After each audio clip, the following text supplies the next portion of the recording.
할렐루야! 오늘도 역사의 주인이신 하나님을 바라보며 불안한 세상 속에서도 담대히 서는 우리 모두가 되기를 간절히 원합니다. 오늘날 많은 사람들은 역사를 우연한 사건들의 집합으로 이해합니다.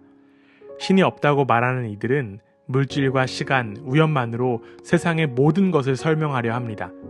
그래서 역사를 단지 제국의 흥망, 권력자의 선택, 인간의 능력으로만 풀이합니다. 그러나 성경은 역사를 하나님의 손에 붙잡힌 이야기라고 선포합니다. 사람들은 제국의 흥망과 왕들의 권력으로 세상이 움직인다고 생각하지만 오늘 본문은 전혀 다른 시각으로 우리에게 보여줍니다. 역사의 무대 뒤에 모든 것을 주관하시고 뜻을 이루시는 분은 바로 하나님이십니다. 앞선 44장에서 하나님은 아직 역사 무대에 등장하지도 않은 고레스를 이미 나의 목자라고 부르셨습니다. 그리고 오늘 본문에서는 더 나아가 그를 내가 기름 부은 자라고까지 선언하십니다. 하나님은 고레스를 당신의 도구로 사용하셔서 이스라엘을 해방하고 성전을 재건하게 하셨습니다. 이는 당시로서는 놀랍고 충격적인 사건이었습니다. 고레스는 하나님을 알지 못하는 이방의 군주였기 때문입니다. 그러나 하나님의 백성을 구원하기 위해 하나님께서 이방 왕을 들어 쓰신다는 사실은 구원이 인간의 기준이나 경로에 묶이지 않음을 보여줍니다. 오늘 우리의 삶도 마찬가지입니다. 하나님은 믿는 자만이 아니라 믿지 않는 사람까지도 사용하셔서 하나님의 일을 이루십니다.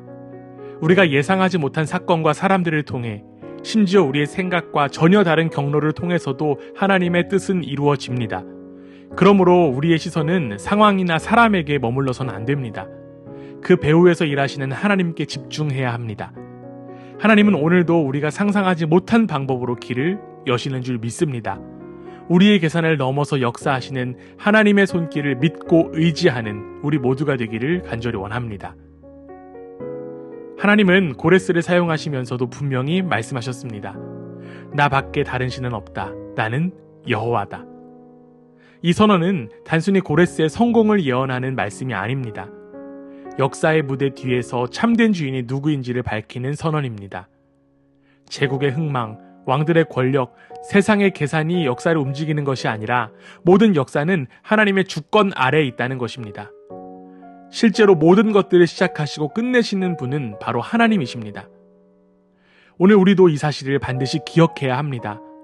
불안한 경제, 혼란스러운 사회, 미래를 보장하지 못하는 현실 속에서 우리는 흔들리기 쉽습니다. 그러나 참된 믿음은 역사를 하나님의 이야기로 보는 눈입니다. 역사의 무대 뒤에서 일하시는 하나님을 신뢰할 때 우리는 두려움이 아니라 소망으로 오늘을 살아갈 수 있습니다. 우리의 발걸음은 우연이 아니라 하나님의 손에 붙잡혀 있습니다. 하나님은 역사의 주인이심을 믿음으로 고백하는 우리 모두가 되기를 간절히 원합니다. 마지막으로 하나님은 이스라엘을 향해 책망하십니다. 질그릇이 어찌 토기장이와 다투겠느냐. 사람들은 하나님의 방법이 마음에 들지 않으면 쉽게 불평합니다. 이스라엘도 그랬습니다. 그들은 더 영광스럽고 자신들이 주도하는 구원을 기대했습니다. 그러나 하나님은 전례 없는 방식, 곧 이방 왕 고레스를 통해 포로 귀환과 성전 재건을 이루셨습니다. 이 책망은 오늘 우리에게도 울림이 있습니다. 때로는 하나님의 방법이 우리의 기대와 다를 수 있습니다. 그래서 우리는 이해할 수 없어 불평할 수도 있습니다. 그러나 우리는 반드시 기억해야 합니다. 하나님의 길은 언제나 옳습니다. 하나님은 창조주로서 당신의 뜻을 반드시 이루시며 그분의 계획은 언제나 선하고 완전합니다. 그러므로 우리의 시선은 이해가 아니라 신뢰여야 합니다.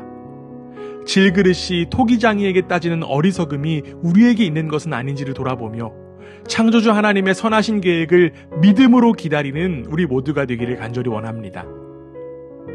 사랑하는 성도 여러분, 때로 우리의 눈에는 하나님의 방법이 이해되지 않을 수 있습니다. 그러나 하나님은 창조주로서 반드시 선한 뜻을 이루십니다.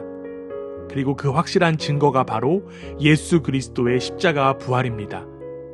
인간의 눈에는 패배와 죽음처럼 보였지만 그 사건 안에서 하나님은 구원의 역사를 완성하셨습니다. 그러므로 우리는 어떤 상황에서도 낙심하지 말고 나의 기대와 다를 수도 있는 하나님의 길을 반드시 신뢰해야 합니다. 예수 그리스도의 십자가와 부활을 통해 보여주신 것처럼 하나님의 선한 계획은 반드시 성취됩니다. 오늘도 그 하나님을 믿고 순종하며 기도와 기다림으로 살아가는 저와 여러분 되기를 주님의 이름으로 축원합니다.